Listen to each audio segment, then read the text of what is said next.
पवनवा बहे सोन सोन बरुनवा बरसे छन छन चले कंवरिया दाना दान बोलबम बोलत होके मगन। हे प्रभु पवनवा बहे सोन सोन बरुनवा बरसे छन छन चले कंवरिया दाना दान बोलबम बोलत होके मगन।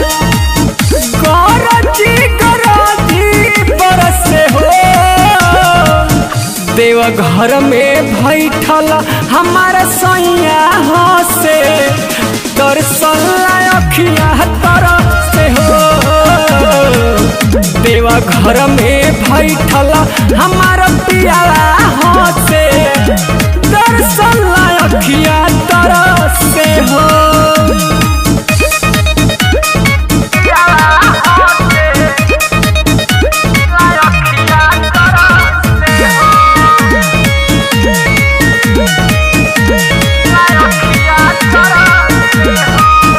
सुल्तानगंज से जलवा भरी के कंवरिया सुइया पहाड़ चढ़ेला। हे स्वामी तो नहीं स्वामी हमार तनी को न सुनस सभे हर हर बोलेला। सोच के जियरवा धर के हो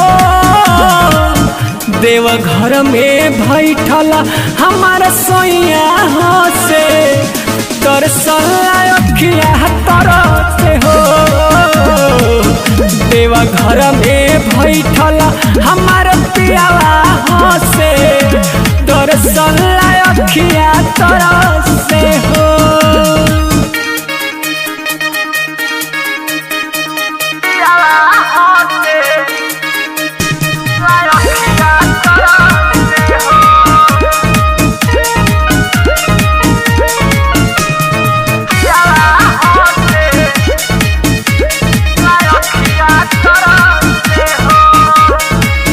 हाथ जोड़िया राजीबा उमा शंकर के बिनती हजार करला। का प्रभु राम शंकर कहे सुनी सरकार जी रुए उधार करिला। दिला भोले बोले हो देवघर में बैठल हमार पियावा हसे दर्शन अखिया तरफ से हो। देवघर में बैठल हमारा सैया हसे दर्शन अखिया तरफ